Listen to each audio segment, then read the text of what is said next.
Pathashala, a fun place to learn and enjoy. Hi పిల్లలు, అడవిలో జంతువులకి స్వాతంత్ర్యం వచ్చిందంట. అంటే ఇండిపెండెన్స్ అన్నమాట. ఈ కథ ఏంటో మనం ఇప్పుడు తెలుసుకుందాం. ఇప్పుడు మనం కథలోకి వెళ్ళిపోదాం. అనగనగనగా ఒక అడవిలో జంతువులన్నీ కలిసిమెలిసి జీవిస్తూ ఉండేవి. అయితే ఈ జంతువులన్నీ బాధగా కనిపిస్తున్నాయి కదూ? అవును, కానీ వీటి బాధకి కారణం ఏంటంటే ఆ అడవికి రాజైన సింహం.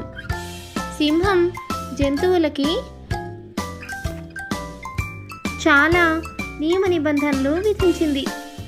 వాటి ఆహారం తినాలన్నా, ఎక్కడికైనా వెళ్ళాలన్నా, ఏం చేయాలన్నా అన్నిటికీ తనని అడిగే చేయాలని, తను చెప్పిందే చేయాలని అడవిలో జంతువులన్నిటినీ ఆంక్షలు పెట్టింది సింహం. దీంతో దేనికి ఏం చేయడానికి స్వాతంత్రం లేక జంతువులు చాలా బాధపడ్డాయి. మన రాజుగారు ఇన్ని ఆంక్షలు ఎందుకు పెడుతున్నారో అర్థం కావడం లేదు. మనందరం దానివల్ల చాలా బాధపడుతున్నాము. సంతోషం లేకుండా పోయింది. కానీ రాజుగారికి ఈ విషయం చెప్పేది ఎలా? ఎవరైనా సాహసం చేసి చెప్దామంటే సింహం కదా, కోపం వచ్చి తినేస్తుందేమో. ఎలాగా? అంది కోతి. ఇదిలా ఉండగా కొన్ని రోజుల తర్వాత సింహం అడవిలో కూర్చునుంది. దానిని దూరం నుంచి గమనించిన వేటగాడు ఇదే సమయం అనుకుని సింహాన్ని పట్టుకోవడానికి వల వేశాడు. దాంతో సింహం వలలో ఇరుక్కుపోయింది. కాసేపటి తర్వాత వలలో ఇరుక్కున్న సింహాన్ని చూసింది ఏనుగు.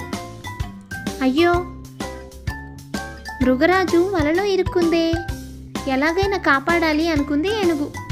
వెంటనే విషయం మిగతా జంతువులకి చెప్పి రాజుగారిని బయటకు తీసుకురావాలని బయలుదేరింది. ఈలోపు సింహం కూడా ఎలాగైనా వల నుంచి తప్పించుకోవాలని తన ప్రయత్నం తను చేసింది.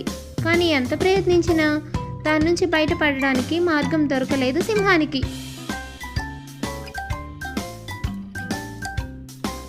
స్నేహితులారా, మన మృగరాజుని వేటగాడు వల వేసి పట్టుకున్నాడు. దాంట్లో ఇరుక్కుని ఎలా బయటకు రావాలో తెలియక మన రాజు ఇబ్బంది పడుతున్నాడు అని చెప్పింది ఏనుగు. అన్ని జంతువులు ఎలాగైనా రాజుని కాపాడాలి అనుకుని బయలుదేరాయి. మొదట కోతి వేటగాడి దగ్గరున్న ఆహారాన్ని పట్టుకుని పారిపోయింది. దాంతో వేటగాడు దాని వెనకాలే పరిగెత్తాడు. ఇదే సమయంగా వలని కొరికింది ఎలుక.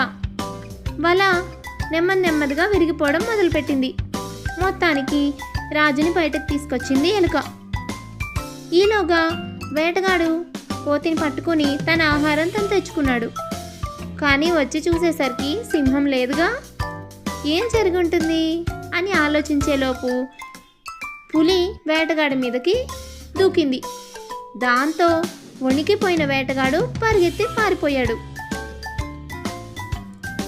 సింహాన్ని వల నుంచి విడిపించి వేటగాడి నుంచి కాపాడిన జంతువులన్నీ అడవిలోకి తీసుకొచ్చి సింహానికి మంచినీళ్ళు ఇవ్వడం, అలా కావలసిన సేవలు చేయడము మొదలుపెట్టాయి. సింహం చాలా సంతోషించింది. ఈ జంతువులన్నిటికీ కృతజ్ఞతలు చెప్పుకుంది. అయితే ఇప్పుడు జంతువులన్నీ సింహంతో ఇలా చెప్పాయి: మహారాజా, మిమ్మల్ని కాపాడడం మా బాధ్యత. తప్పకుండా మీరు అపాయంలో ఉంటే మేమందరం మీకు సహాయం చేస్తాం.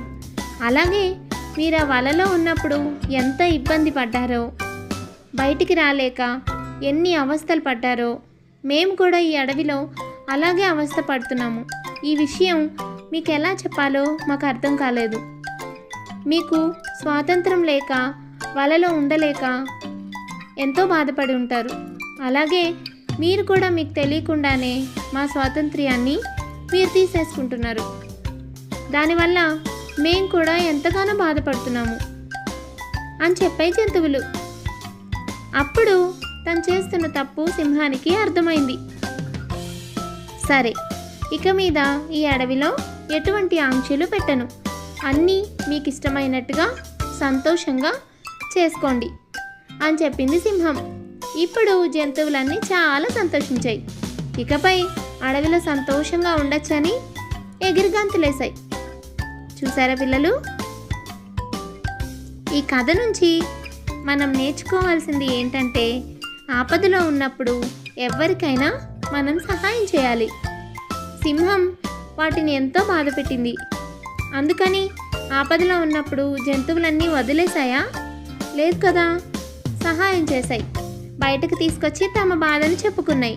అలాగే మన శత్రువైనా కూడా ఏదైనా ఆపదలో ఉంటే సహాయం చేయడం మంచి పని. అలాగే ఎవరిని నిర్బంధించకూడదు. ఎవరి సంతోషం వాళ్ళని పొందనివ్వాలి. సరేనా పిల్లలు? ఈ కథ మీకు నచ్చితే లైక్ చేయండి, షేర్ చేయండి. ఇలాంటి మరెన్నో మంచి కథల కోసం సబ్స్క్రైబ్ చేసుకోండి. మరొక మంచి కథతో మళ్ళీ కలుద్దాం. బాయ్ పిల్లలు.